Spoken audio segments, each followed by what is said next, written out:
اگر ہم مرادہ والی سے ہمیشہ کے لیے رخصت ہو جائیں تو محفوظ رہنے کے لیے ساری دنیا میں ہم جہاں چاہے جائیں، راستے کھلے ہیں۔ لیکن یہاں ریشم کی وجہ سے روزینہ کا رشتہ خطرے میں پڑ جائے، یہ ناممکن ہے۔ نہ روزینہ کسی اور کے بارے میں سوچ سکتی ہے اور نہ انور کو سوچنا چاہیے۔ میرا جھوٹا وعدہ ایک لائف لائن بن گیا تھا۔ ریشم کو اور مجھے زندہ رہنے کی اجازت مل گئی تھی۔ بعد کے حالات کے بارے میں پیر صاحب کا اعتماد ان کی خوش فہمی ثابت ہوتا ہے یا نہیں، اس کا فیصلہ وقت کرے گا۔ یہ ہو سکتا تھا کہ جب ریشم چلی جائے تو انور اسے یوں بھول جائے جیسے وہ اپنے نظریات اور خیالات کو بھول گیا تھا۔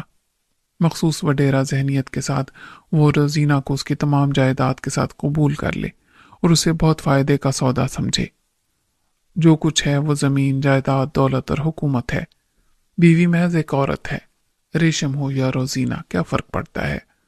اور وہ اسی گھر میں جگہ بنا لے تو سارے جھگڑے ختم، سب خوش۔ دل کی بات بھی نہیں، آج ریشم پر آیا ہے، کل کسی اور پر آ جائے گا، پرسوں کسی اور پر۔ استعمال کی چیزیں تو بدلتی رہتی ہیں۔ رہی روزینہ، یہ بھی اچھا ہوا کہ سنی سنائی کی بنیاد پر میں نے پیر صاحب کے سامنے اس کے معموزات کا حوالہ نہیں دیا جس سے روزینہ شادی کی خواہش مند تھی۔ میرے منہ سے اس کا نام نکل جاتا تو اس کے ڈیتھ وارنٹ جاری ہو جاتے۔ کیا پتا آج ہی اس کی زندگی کی آخری رات ہوتی۔ معلوم نہیں وہ کون تھا۔ یہ طے کرنے کے بعد کہ میں جیسے بھی ہو ریشم کو ساتھ لے کر مرادہ والی سے نکل جاؤں گا، میں نے وقتی طور پر رہائی کی ضمانت پا لی تھی۔ میں پیر صاحب سے کہوں گا کہ مجھے راہداری فراہم کی جائے، بحفاظت نکال دیا جائے۔ مرادہ والی پہنچ گیا تو میں ساری صورتحال انور کے سامنے رکھ دوں گا اور پھر اس سے کہوں گا کہ اپنے تمام وسائل استعمال کر کے فاطمہ کا سراغ لگائے۔ بڑی آسانی سے معلوم کیا جا سکتا ہے کہ نہر سے کسی لڑکی کو نکالا گیا تھا تو وہ کون تھی اور اسے کس نے نکالا تھا۔ اگر فاطمہ مل جاتی ہے تو کسی کو وضاحت دینے کی ضرورت نہیں، انور کے بندے اسے اٹھا لائیں۔ اس کی یادداشت میں نورین کو واپس لانے کا مرحلہ بعد کا ہوگا۔ میرا خیال تھا کہ اب میں قید میں نہیں ہوں۔ سرہانے کی طرف والی کھڑکی کھول کے دیکھنے سے یہ خوشفہمی دور نہیں ہوئی تھی۔ ادھر جیسے کسی حویلی جیسے گھر کا بیک یارڈ تھا۔ ادھر گائیں بھینسیں بھی بندھی ہوئی تھیں، مرغیوں کے ڈبے تھے اور دھوئے گئے کپڑے سوکھ رہے تھے۔ درمیان میں چارپائی ڈالے ایک عورت حقہ پی رہی تھی۔ وہ موٹی تازی اور ادھیڑ عمر تھی۔ اس نے مردوں کی طرح تہبند بھی لپیٹ رکھا تھا اور وہ کسی سوچ میں گم تھی۔ اس حصے کے آخر میں 8 فٹ اونچی دیوار تھی جس پر شیشے کے ٹکڑے لگے ہوئے تھے۔ دیوار سے آگے کافی دور تک کھیت تھے۔ چند مکان فرلانگ بھر دور دکھائی دے رہے تھے۔ میں نے کھڑکی کھلی رہنے دی۔ ادھر سے تازہ ہوا آتی تھی اور میں نیچے ہونے والی گفتگو کو بھی سن سکتا تھا۔ بہت موٹی چوکھٹ میں میری انگلی سے بھی موٹی فولادی سلاخیں نصب تھیں۔ نہ ادھر سے کوئی فرار ہو سکتا تھا اور نہ چور اندر آ سکتا تھا۔ دوسری طرف ایک ہی دروازہ تھا جسے پیر صاحب قبلہ نے نزول جلال فرمایا تھا۔ میں نے دروازہ کھولا تو بالکل سامنے کھڑے محافظ مرید نے اپنی رائفل اٹھا لی۔ حکم کرو جناب، اس نے عزت سے سوال کیا۔ مطلب یہ تھا کہ باہر تشریف لانا منع ہے، کوئی خدمت ہے تو ہم حاضر ہیں۔ یہ ایک برآمدہ تھا جس کی چھت زیادہ اونچی نہیں تھی۔ میں برآمدے کے آخری حصے میں تھا اور یہاں ایک ہی دروازہ نظر آ رہا تھا، آگے سپاٹ دیوار تھی۔ میں نے کہا، یہ پیر سائیں کا ڈیرا ہے۔ اس نے میرے سوال پر مجھے بے یقینی سے دیکھا۔ پاگل خانے میں ایک پاگل نے دوسرے سے پوچھا تھا کہ بھائی یہ سورج ہے یہ چاند، تو اس نے بڑی شرافت سے جواب دیا تھا کہ معاف کرنا بھائی، مجھے نہیں معلوم، میں یہاں نیا ہوں۔ سنتری کو میرا سوال بھی ایسا ہی لگا تھا، مگر اس نے اقرار میں سر ہلا دیا اور مجھے تعجب سے دیکھتا رہا۔ قیاس کی بنیاد پر میں نے ایک ضمنی سوال پوچھا، یہ آستانے کے پیچھے کیا ہے؟ اس کا سر خود بہت ہل گیا، مگر اس نے کہا، تمہیں نہیں معلوم تو مجھے بھی نہیں معلوم۔ اچھا، خوش رہو جب تک زندہ ہو، میں نے کہا اور دروازہ بند کر دیا۔ ایک پورا دن میں نے سوتے جاگتے اور کمرے میں ٹہلتے، کھڑکی سے جھانکتے اور کسی جواری کی طرح اندازے قائم کرتے گزار دیا۔ میری جیت والے پتے 2 تھے، ایک ریشم، دوسری فاطمہ۔ اگر میں ریشم کے ساتھ نکل جانے کے عہد پر قائم رہتا اور نورین کا نام نہیں لیتا تو بند دروازے فوراً کھل جاتے۔ یقیناً پیر صاحب